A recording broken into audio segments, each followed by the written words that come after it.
Bryant going alongside Casey Matteson. We are here before a game we're broadcasting tonight. Urbana at Northwestern for this Top Billing Sports Network video extra right here on TopBillingSports.com. Casey, we've had a great year so far around the area. We're picking up a lot of hits and have good listenership at a lot of our games, and we have seen a bunch of good games so far this year as well. What have been some of your thoughts about some of the greater teams we've seen? Well, we saw the whole gamut of teams. Yes, we have. Our biggest game that we really enjoyed was the Shawnee's coach. Oh, that was a good one. CBC Kent Trail Division, undefeated teams in that one, so that was from the top. Shawnee pulled out the victory, and Jalen Williams only had to score 14 points to do it. Yes. So that was a big one for us. Also, Shawnee as well has been playing very well all year. Springfield's starting to come about. It's starting to play much better now. They still have to run into some of their G-Walk opponents, but overall, including the Northmont Thunderbolts tonight. I saw Northmont Springfield play the first time this year. 20-point win for Northmont. It'll be interesting to watch Springfield as the year goes on. You're right, Casey.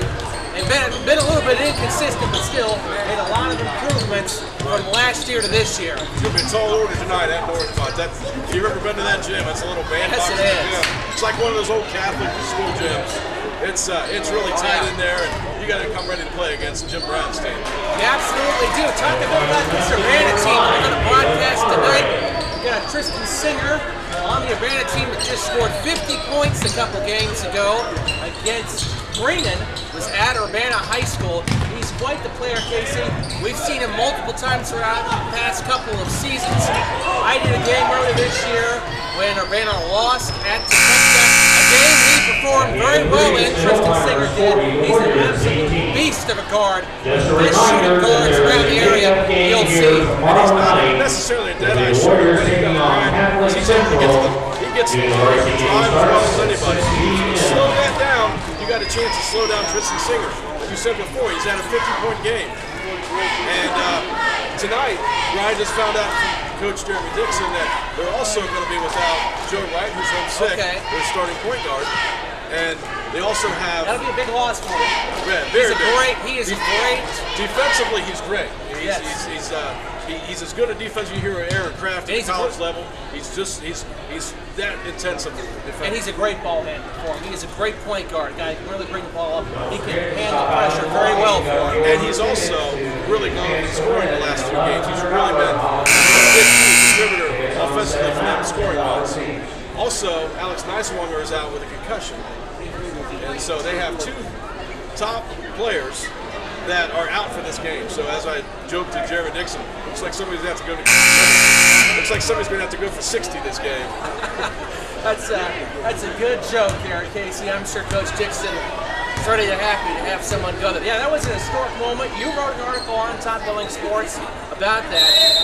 Him combining with Trisha Lacey, who a week later scored 50 points in the girls' game for Urbana, was only the third recorded time in OHSAA history that a boy and a girl player from the same high school have scored 50 points in the same season. That's quite an accomplishment. And within the last 13 months, Trisha Lacey scored over 40 4 times.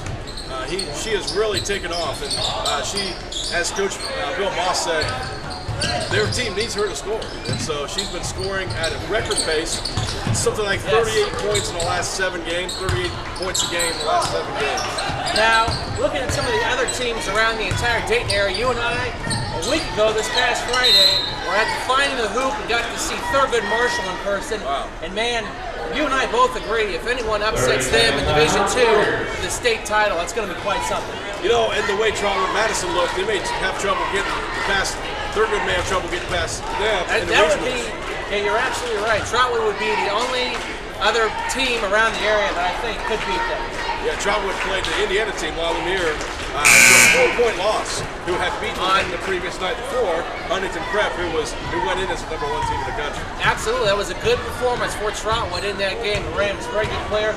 We saw them against Springfield in the GWOC showcase event at Vandalia Butler about a month and a half ago. And Jamar Hammonds and Asante Bennett for Trotwood both average over 20 points a game.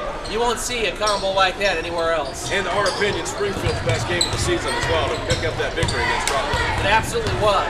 Again, at Bryant alongside the coach, Casey Matteson. We're here before our broadcast of Urbana at Northwestern. Obviously, this video has been posted after the fact, so you can go to our broadcast archives page on topbillingsports.com. Listen to the game that's about to happen here at Northwestern in its entirety. Of course, we are going to be posting more videos here on Top Billing Sports throughout the next coming week. So we encourage you to continue visiting, looking at that, and our big expansion as far as articles and other things we're doing. Ryan, what do you think the key is for the Northwestern Warriors tonight? Urbana not having Joe Wright or Alex Neiswanger. Urbana's not a big team to begin with. You're right. They're a guard-oriented team, and Northwestern's got the size of it with Law from the Corkwell. Absolutely. I just saw Cody Law. He just ran back to the training room right behind us as he's getting ready for tonight's game. If he can have a good game and some of the other players for Northwestern step up and really try to pressure Urbana on the defensive end, off especially underneath, holds back against a good Nathan Mays inside player for Urbana, I think Northwestern has some success. Yeah, and that's the thing. Singer's going to have all the weight on his shoulders. Somebody else is going to have to step up for them scoring-wise. All right. Thank you for watching, and we'll see you next time.